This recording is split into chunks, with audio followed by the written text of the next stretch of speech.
우리는 역사상 가장 중요한 시점을 지나고 있습니다. 하나님께서는 하나님의 일을 하시기 전에 사람을 준비시키셨음을 우리가 알고 있습니다. 하나님 말씀은 마지막 때에 대추수, 대부흥의 때가 있다고 분명히 예언하고 있습니다. 아멘. 하나님의 말씀이 그대로 성취될 것을 믿습니다. 예레미야 눈물은 잠자는 교회와 영혼을 깨우기 위해 노력하고 있습니다. 이 가슴 뛰는 일에 함께 하길 원하시는 분은 카카오 채널로 연락 주시기 바랍니다. 당신은 위대한 하나님의 사람입니다.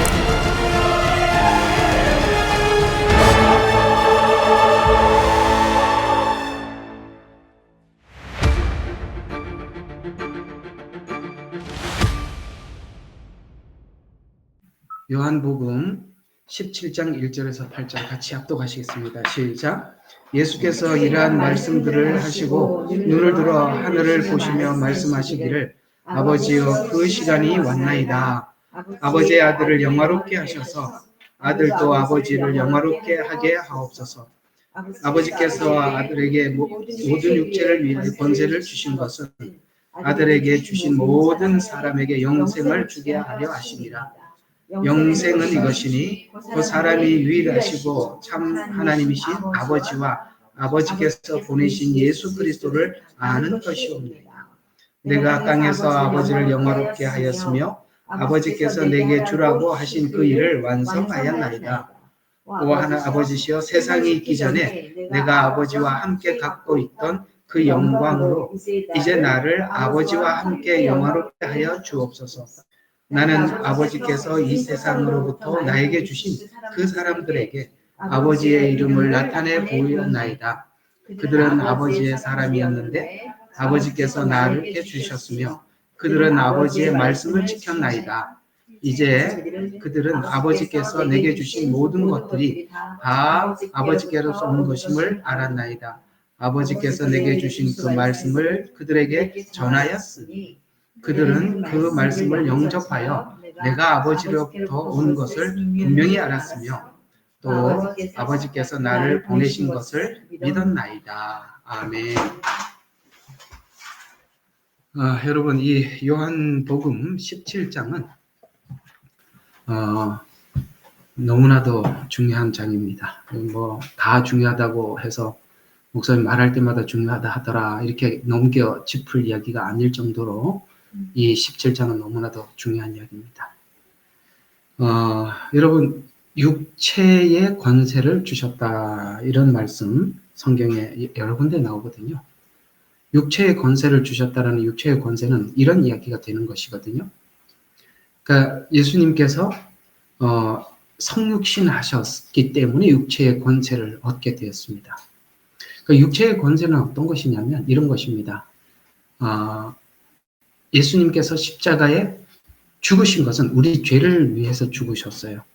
그러니까 죄를 짊어지는 권세를 육체의 권세라 이렇게 이야기를 합니다. 그러니까 예수님께서 우리의 죄를 짊어지셔서 죽으셨기 때문에 우리 죄를 우리가 죄를 하나님 앞에 용서받을 수가 있었습니다. 이것이 바로 성경이 말하는 육체의 권세고 또 하나는 육체의 권세를 또 어디서 이야기를 하느냐면은 에베소서에서 예수님께서 주신 이 육체의 권세는 이방인과 하나님, 그러니까 이방인과 유대인 사이에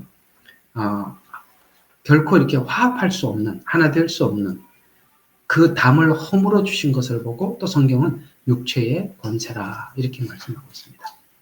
그러니까 예수님은 십자가에 죽으신다는 것은 자신이 육체, 곧 제물이 되실 것입니다. 그런데 예수님은 단순히 제물을 넘어서서 바로 대제사장으로서 제물이 되신 것입니다. 이 두 가지 역할을 예수님이 동시에 하신 것이죠. 구약에서는 제물이면 제물이고 제사장이면 제사장이지 그 두 역할이 나누어져 있었죠. 제물은 짐승들이었고 그 다음에 제사장은 인간이었습니다. 그 둘은 인간이 제물이 될 수도 없고 또 짐승이 제사장이 될 수도 없었지요. 그러나 예수님은 이 두 가지를 동시에 하신 것입니다. 예수님께서 이 땅에 성육신 하신 것은 육체의 제물이 되시기 위해서 오셨는데 그 육체가 제물이 되셨다는 것은 인류의 판도를 바꾸는 것입니다. 예를 들어서 BC가 AD로 바뀌기도 하고 사망이 지금까지 주관하였던 인간에게 계속 사망의 권세가 주관해오던 이 사망의 권세가 깨져버리고 부활의 영광을 얻게 됨으로써 이제는 신자든 불신자든 누구나 이제 부활할 수밖에 없는 생명의 권세가 온 인류에 전달되는 것이죠. 이것이 바로 예수님께서 육체로 가지고 오신 그 권세의 능력이기도 한 것입니다. 그래서 이제 조금 있으면 이제 여기 지나면 17장이 지나면 이제 겟세마네 기도가 있고 그 다음에 18장 이제 보면은 이제 대제사장 앞에 예수님이 서게 되고 19장에 빌라도 궁중 앞에 서게 되고 이제 십자가를 지고 이렇게 쭉 갈 겁니다. 그러면 17장까지는 어떤 성격을 가지고 있느냐면 17장은 대제사장으로서 하나님 앞에 구하는 것이고 19장으로 넘어가서는 바로 육체로 하나님 앞에 자신을 드리는 십자가 사건이 구체화되어가는 이제 장면이 좀 나오는 것이죠. 그렇게 보면 지금 제사장이란 구약에 있는 제사장이란 인간을 대신해서 하나님께 인간의 마음을 대변하는 자라는 뜻이에요. 그러니까 인간의 입장에 서 있는 거예요. 제사장이란. 그럼 선지자란 누구냐? 하나님 입장에 서 있는 거예요. 그러니까 입장 자체가 서로가 달라요. 그러니까 제사장은 하나님 앞에 이렇게 기도하는 것이죠. 하나님, 인간은 죄인입니다. 그렇기 때문에 죄를 지을 수밖에 없습니다. 하나님, 인간의 약함을 하나님 아시지 않습니까? 용서해 주십시오. 이런 것들이 제사장이 하나님 앞에 중보하고 기도하는 기도입니다. 사람 편에 서서 하나님 앞에 중보하는 자라는 뜻이죠. 그럼 선지자는 뭐냐? 하나님 입장에서 서는 것입니다. 그러나 하나님은 이러이러하다 이렇게 말씀하는 거죠. 그럼 여기 17장은 지금 대제사장으로서 하나님 앞에 기도한다면 우리 입장을 하나님 앞에 대변하는 거 아니겠어요? 그렇죠? 우리 입장을 하나님 앞에 대변하는 것이죠. 그래서 뭘 대변했는가 하나하나 내용을 뜯어보면 이것이 왜 주님이 이 땅에 오셔서 이렇게 기도를 하고 이 기도를 하나님 100% 받으셨습니다. 그러니까 100% 받으셨기 때문에 오늘 대제사장으로서 했던 기도가 우리 모든 인류에게 우리가 혜택으로 은혜로 값없이 우리에게 주어진 것이거든요. 그래서 17장을 하나하나 읽어보면 예수님이 오신 목적이 무엇이고 뭘 하나님 앞에 구했고 하나님께서는 예수님의 기도를 다 들어주셨다고 한다면 우리가 이걸 하나님이 받으셨다, 들으셨다고 믿기 때문에 여기 있는 일들은 다 이제 내게 믿는 모든 사람들에게 혜택으로, 이게 혜택이라고 표현하면 좋겠죠? 다 주어진 것 이렇게 이해를 하시면 되겠죠? 그런 차원에서 17장을 하나하나 뜯어 읽어보면 여기에 놀라운 이야기들이 있습니다. 그럼 하나하나 볼까요? 오늘 17장 1절부터 한번 보십시다. 여기는 이제 17장은 예수님께서 하나님 앞에 드리는 중보기도고 에베소서에도 보면 바울 사도로서 하나님 앞에 중보기도한 내용들이 나와요. 그러니까 여기는 예수님으로서 하나님 앞에 드리는 중보기도고 에베소서에서는 하나님께서 지혜와 총명을 우리에게 지식과 총명과 지혜를 우리에게 주셔서 하나님의 말씀, 우리에게 주신 은혜의 깊이, 넓이, 높이를 알기를 원한다. 깊이와 높이와 넓이는 여기 17장에 나와 있는 이 내용을 우리가 더 깊이 들어가기를 원한다는 것이죠. 그런 차원에서 하나 보면 이렇게 해서 1절 보면 이러한 말씀들을 하시고 이러한 말씀들을 하시고 눈을 들어 하늘을 보시며 말씀하시기를, 지금 하나님께 기도한다는 얘기죠. 아버지시여 그 시간이 왔나이다. 그 시간이 무슨, 이제 예수님께서 아까 18장부터 이제는 신문을 당하시고 십자가의 길을 걷는 것이죠. 그 시간이 다 왔습니다. 아버지의 아들을 영화롭게 하셔서, 여러분 하나님께서 예수님을 영화롭게 하는 것이 무엇으로 영화롭게 하는 것일까요? 하나님께서 예수님의 제물을 받으셔야 영화롭게 되는 것입니다. 이해가 가세요? 하나님께서 예수님께서 십자가에 죽으시는 우리의 죄를 대속해서 죽으시는 이 대속을 하나님이 받으셔야만이 영화롭게 됩니다. 영화롭게 하나님께서 받으시기만 하면 온 인류의 판도가 달라지는 것입니다. 그래서 지금 이것을 다시 예수님 십자가 지시기 전에 겟세마네 동산에서 뭐라고 말씀하십니까? 내 원대로 마옵시고 아버지 뜻대로 하옵소서. 이렇게 기도했더니 아버지 뜻이 뭐였습니까? 예수님을 제물로 받으시는 거예요. 그래서 십자가에 죽으신 것입니다. 이 기도가 어떻게 이어져 갔는지 아시겠죠? 영화롭게 해 주십시오. 영화롭게 되려면 하나님이 우리 죄를 하늘에서 내가 너희들의 죄를 없애노라 이렇게 하면 영화롭게 되는 게 아닙니다. 실제 우리 죄를 완벽하게 대속할 대속자가 필요한 것입니다. 그래서 하나님은 예수님이 대속자가 되라고 하시는 것입니다. 그래서 아버지 뜻대로 하옵소서라고 했더니 아버지 뜻이 대속자가 되는 것이었습니다. 그래서 십자가에 죽으시는 것입니다. 아시겠죠? 그런 차원에서 영화롭게 하옵소서. 만약에 하나님께서 예수님 십자가에 죽으셔서 부활하게 하셔서 영화롭게 부활을 시킨다면, 하나님께서 예수님을 부활을 시킨다면 율법이 준, 그러니까 로마서대로 표현하면 율법이 우리에게 준 사망의 요구를 이루어 드리는 거예요. 예수님이 대신, 우리 대신 이루어 드리는 겁니다. 그러면 우리 인간 스스로 절대 해결할 수 없는 어떤 문제가 해결되는 거죠? 사망의 문제가 해결되는 것이죠. 그러면 하나님께서 예수님을 영화롭게 하시려면 어떻게 해야 되는 거죠? 부활을 하게 해줘야 됩니다. 그래서 예수님이 십자가에 죽으시면서 뭐라고 말씀하셨습니까? 아버지여 내 영혼을 아버지 손에 의탁. 왜? 예수님 스스로 부활할 수가 없기 때문에 그렇습니다. 왜? 본인도 하나님이시지만 육신을 입고 이 땅에 오셨어요. 육신을 입고 이 땅에 오셨기 때문에 육신을 입은 우리들이 죽는 것처럼 예수님은 죽어야 스스로 살아날 수가 없어요.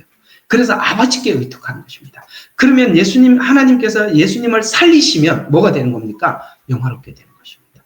이제 이해가 가십니까? 바로 이 이야기를 하나님 앞에 진지하게 하고 있는 것입니다. 왜 예수님은 이 이야기를 하느냐면, 예수님께서 십자가에 죽으신 죽음을 부활로 받으신다면 인류에는 뭐가 끝나는 겁니까? 사망의 권세가 막을 내리는 것입니다. 바로 이 기도를 하나님 앞에 씨름을 하면서 기도하고 계시는 거예요. 그래서 영화롭게 하셔서 아들도 아버지를 영화롭게 하게 하소서. 오케이? 그래서 저도 제게 주신 이 부르심, 인류를 대속하는 이 일을 완수하도록 내게 힘을 주세요. 그러니까 이 기도가 얼마나 예수님에게는 애절한지 아시겠습니까? 이 17장은 보통 기도가 아닙니다. 그러면서 영화롭게 하게 하소서라고 이렇게 하시면서 2절에 보니까 아버지께서 아들에게 모든 육체 위의 권세, 아까 말씀드렸죠. 육체의 권세가 뭔지.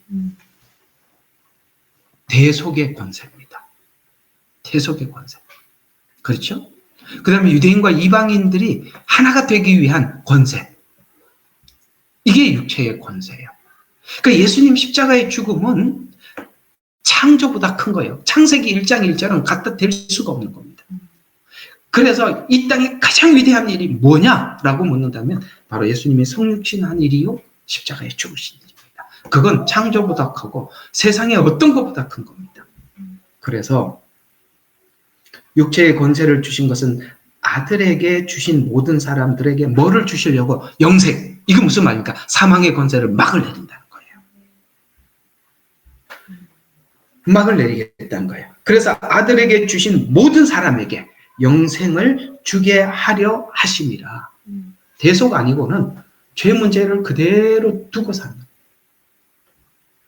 그래서 영생은 이것이니. 자, 그러면서 우리에게 영생들 이야기하는데 영생이 이거래요. 자, 한번 봅시다.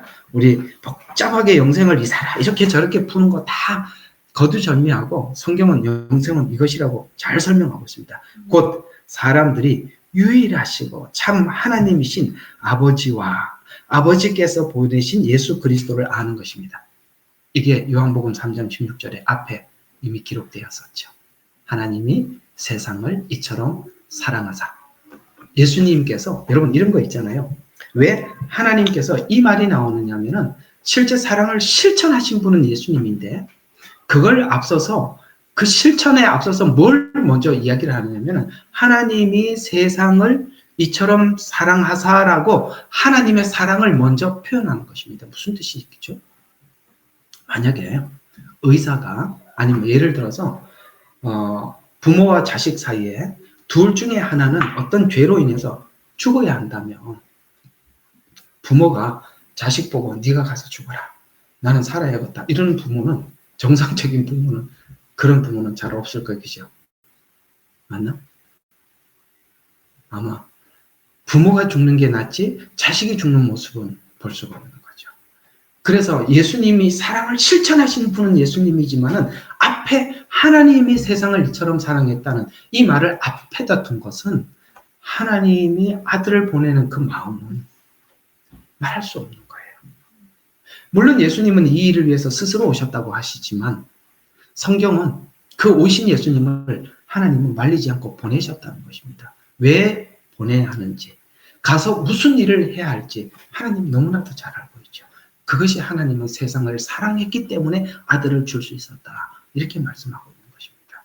그러면서 이는 저를 믿는 자마다 영생을 얻게 하려 함이라. 하나님이 세상을 사랑한 것. 그 다음에 이 사랑이 바로 사랑이 뭐라고요? 사망의 권세가 다스리는 이 땅에 영생을 주려고 하는 하나님의 마음과 예수님의 마음을 아는 것이 영생이라 이 말이에요. 여기 영생이 그렇게 나와 있잖아요. 한번 다시 한번 읽어봐요. 저 3절 저게 영생은 이것이니 곧 사람들이 유일하시고 참되신 아버지와 아버지께서 보내신 예수 그리스도를 아는 것입니다. 이 관계를 아는 거예요.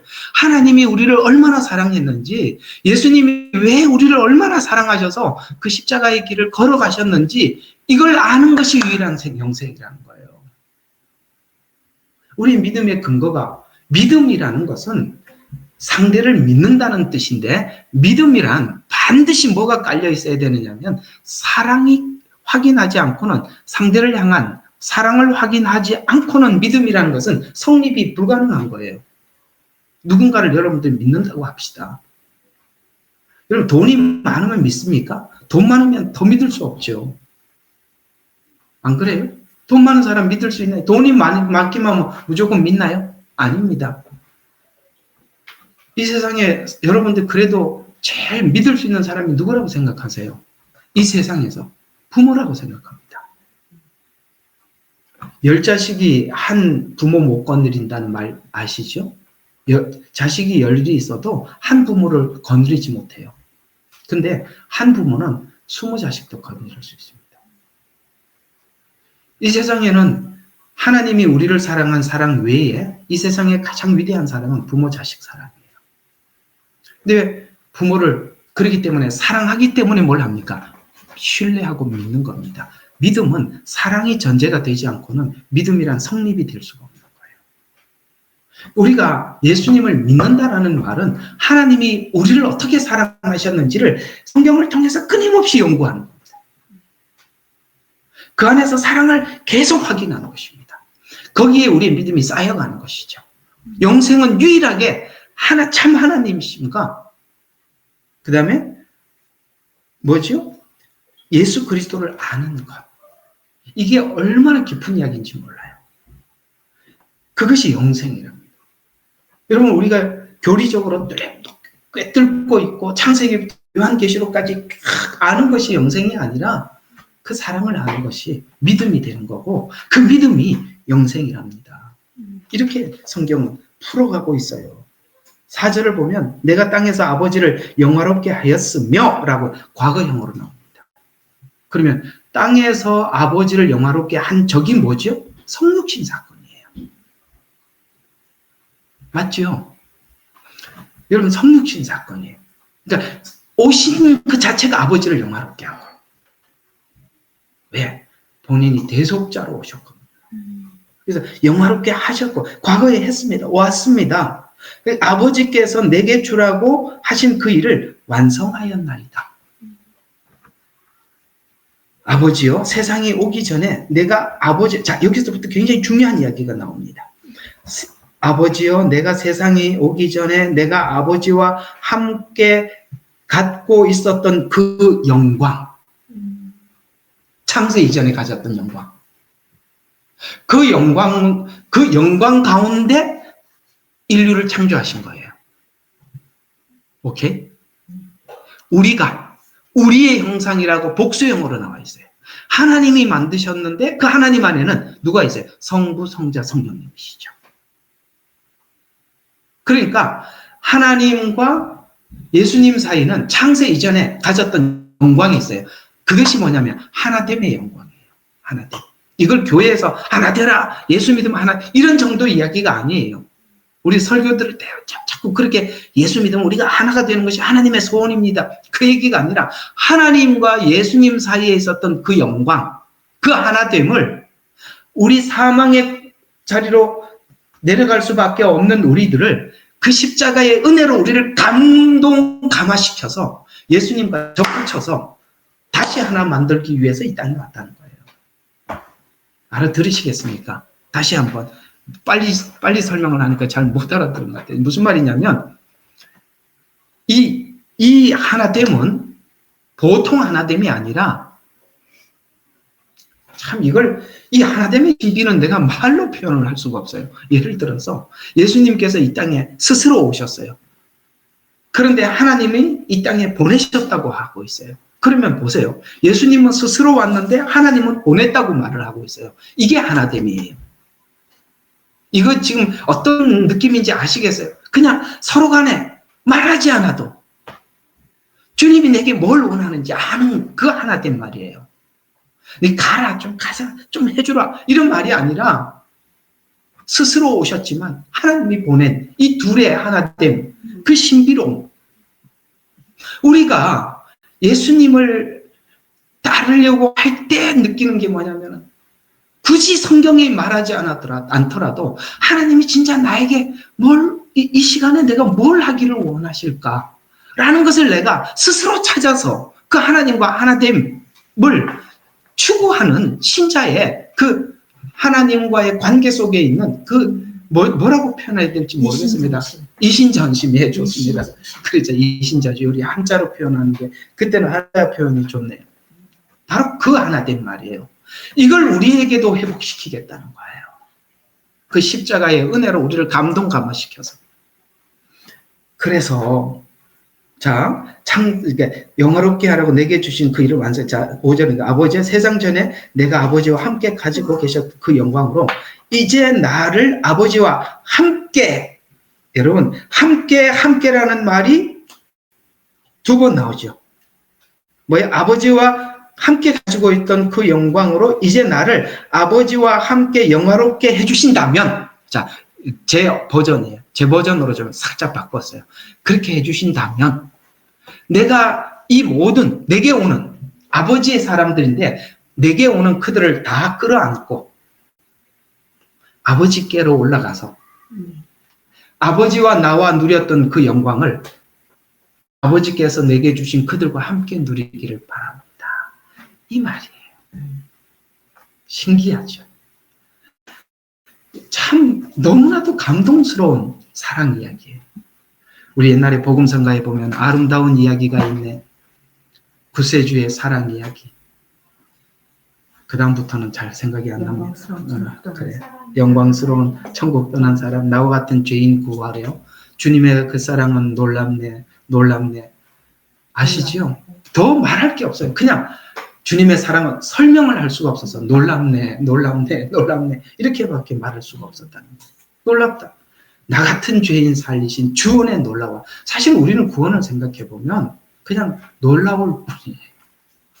뭘 이렇게 공부를 하다 보면 가슴이 터져서 더 읽을 수가 없죠. 성경을 읽어보면. 그저 이게 보고 그냥 나는 부끄럽고 하나님이 찾아온 사랑은 너무 크고 그래서 이 사이에서 우리가 뭘 어떻게 해야 될지 모를 만큼 놀라운 은혜들 아닙니까? 그래서 함께 이런 말들이 여러분 요한계시록 끝이 함께로 끝난다는 거 아십니까? 이 기도가 그대로 요한계시록 끝 무렵에 함께라는 이야기로 싹 끝장을 이렇게 말씀을 맺고 있다는 것이죠. 그래서 하게 하여 주옵소서. 처음 우리를 창조했던 모양, 형상 회복시켜서 하나가 되게 해 주십시오. 6절에 보니까 나는 아버지께서 이 세상으로부터 나에게 주신 그 사람들에게 아버지의 이름을 나타내 보였나니 그들은 아버지의 사람이었는데 아버지께서 나에게 주셨으며 그들은 아버지의 말씀을 뭐 했다고요? 여기서 딱 우리가 안 지켰는데? 이렇게 생각되잖아요. 근데 예수님 뭐라 지키었나이다. 자, 여기서 이게 이제 율법주의가 되면은 이게 무슨 이야기인지 모르는 거예요. 딱 여기서 끝나는 겁니다. 은혜를 알아야 지켰나이다라는 말을 알 수 있어요. 율법주의는 여기서 안 지켰는데 지켜야 되는구나. 그래야 함께가 되고 하나 되는구나. 그래서 또 율법주의로 넘어가는 겁니다. 여러분 지켰나이다. 어떻게 지켰죠? 예수님이 십자가에서 하셨잖아요. 그걸 하나님은 우리가 지켰다고 말씀하고 있는 것입니다. 죄를 용서받는 방법이 여러 가지가 있다고 했습니다. 내가 그 죄값을 치르는 것. 또 다른 사람이 내 죄값을 대신 치러주는 것. 근데 우리는 우리 스스로 죄값을 스스로 치를 수가 없죠. 죄의 삭은 사망이니까. 사망이라는 것은 죄값을 치르는 것입니다.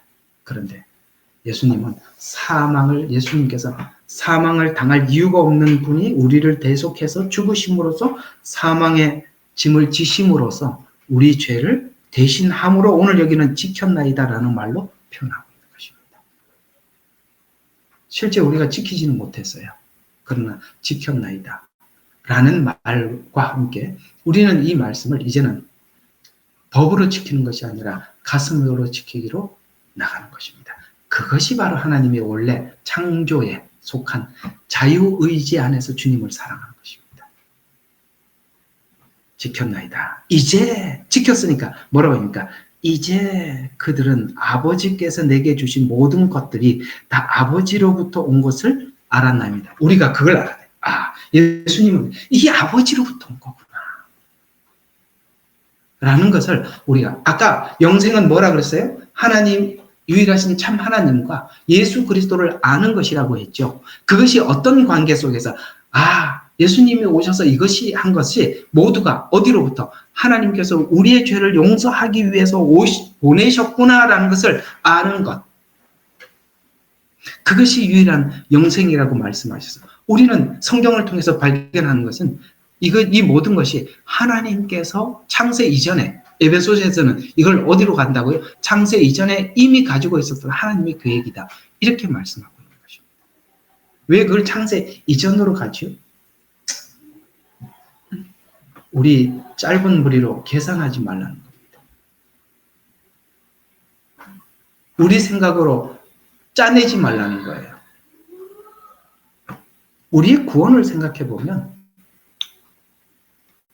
처음에는 자주 하는 말씀이지만 처음에는 내가 믿어서 영생을 얻는 것 같은데 가만히 거슬러 올라가 보면 이건 하나님의 작품이었던 거예요. 그것이 언제부터 이 작품을 했나라고 생각해 보면 내 인생에 몇 살 때 어느 때 찾아오셨지만 그건 이미 하나님은 언제부터 가지고 있던 창세 이전부터 가지고 있었던 거예요. 거슬러 올라가는 것입니다. 그래서 이제 아버지께 내게 주신 모든 것을 아버지 온 것을 알았나이다. 8절 아버지께서 내게 주신 여기서 이제 8절을 중요합니다. 아버지께서 내게 주신 그 말씀들을 그들에게 잘 봐요. 그 말씀들 하나님께서 이렇게 구원하시겠다라고 하셨던 그 말씀들을 그들에게 뭐 했어요? 전하였다. 여기서 중요한 이야기가 전했다는 말입니다. 우리는 그것을 전했고 예수님께서는 오셔서 그 성경대로 이루셨고 그것을 다 완성하고 어떻게 합니까? 제자들을 보내서 부활의 증인으로 보내시죠. 그리고 우리는 들어서 구원을 받았습니다. 무슨 이야기예요? 우리는 우리 구원이 우리에게 만들어진 게 일도 없다는 겁니다. 전하였다라는 거예요. 근데 전한다고 다 믿던가요?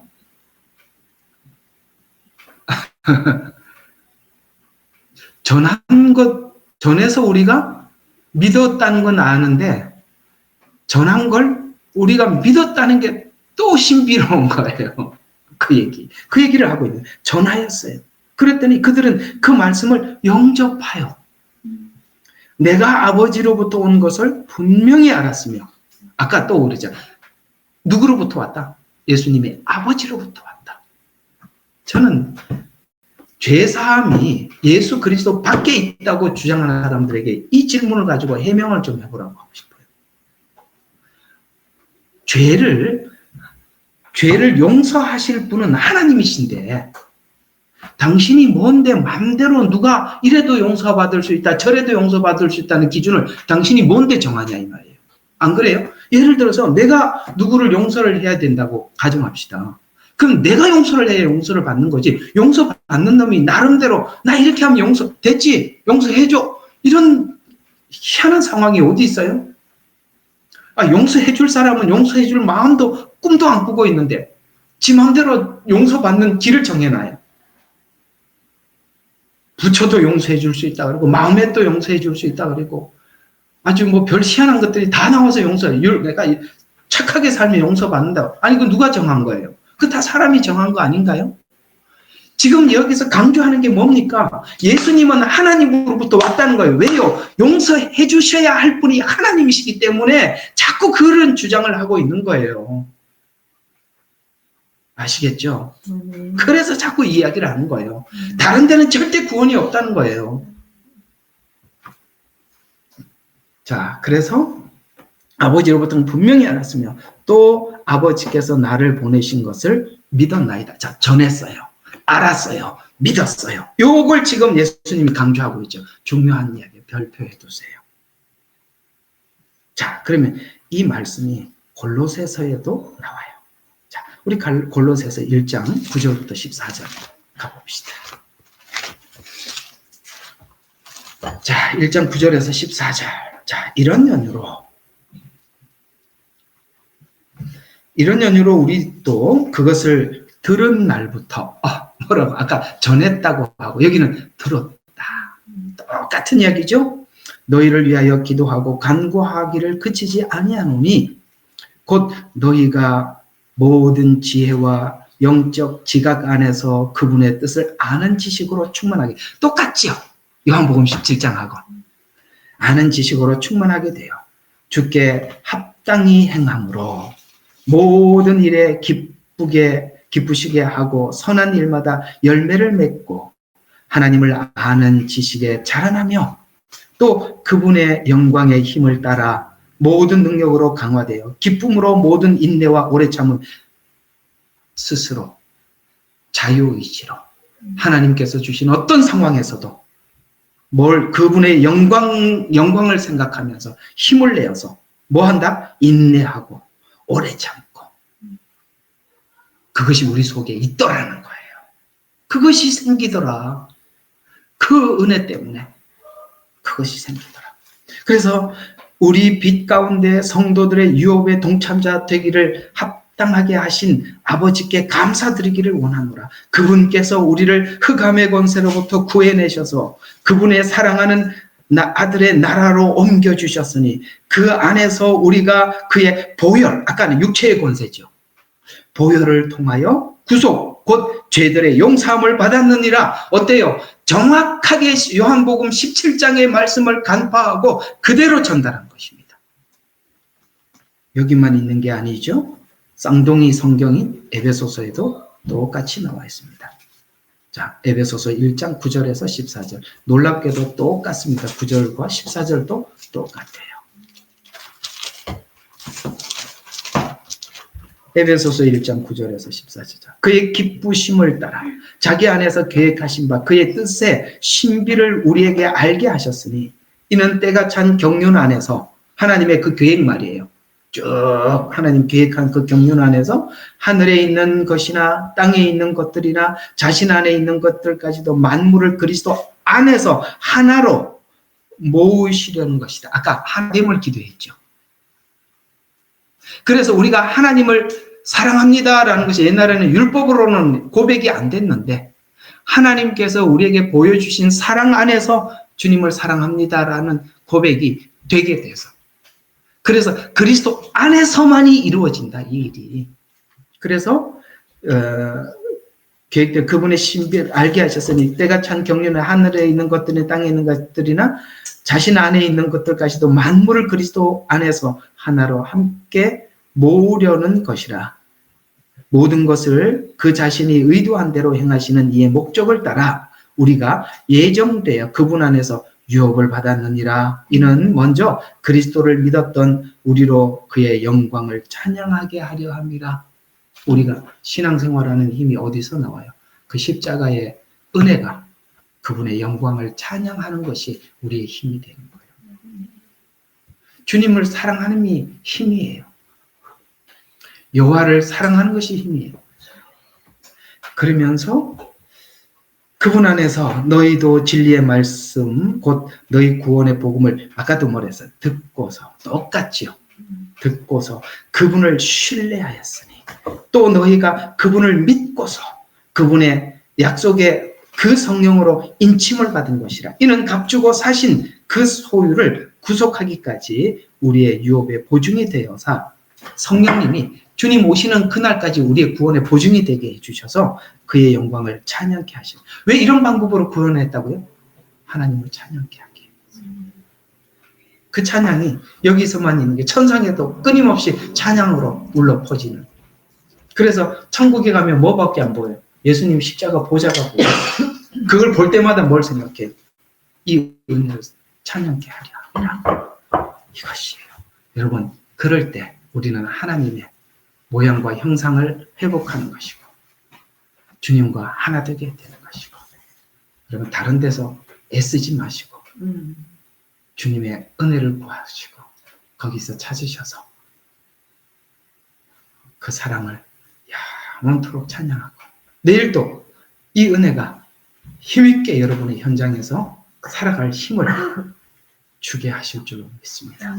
여기 있는 분들이 또 현장에 가면 새로운 사람들을 만나기도 하고 늘 봤던 동료들을 만나기도 하고 여러분들 각자 가진 그 사회생활 가운데 하나님의 부르심을 생각할 텐데 오늘 이 은혜가 여러분들의 매일매일 삶 속에 큰 힘이 되셔서 또 분발하는 은혜가 있기를 주의 이름으로 축원합니다. 기도하겠습니다. 사랑의 하나님, 오늘은 요한복음 17장에 있는 예수님의 중보기도를 우리 함께 나누면서 가슴 벅찬 구원을 다시 한번 생각해 봅니다. 그 은혜의 영광을 찬양케 하려 함이라는 이 말이 우리 뼛속 깊이 와닿습니다. 그것이 멀리 있는 타인의 이야기가 아니라 바로 우리를 구원하시고 우리가 영원한 생명을 얻은 하나님의 은혜를 노래하는 찬양이기도 합니다. 이 찬양이 우리 가슴속 깊은 곳에서 울려 퍼지게 하여 주옵소서. 그래서 우리가 살 힘을 주시고 세상을 이길 믿음을 주시옵소서. 예수님 이름으로 기도합니다. 아멘.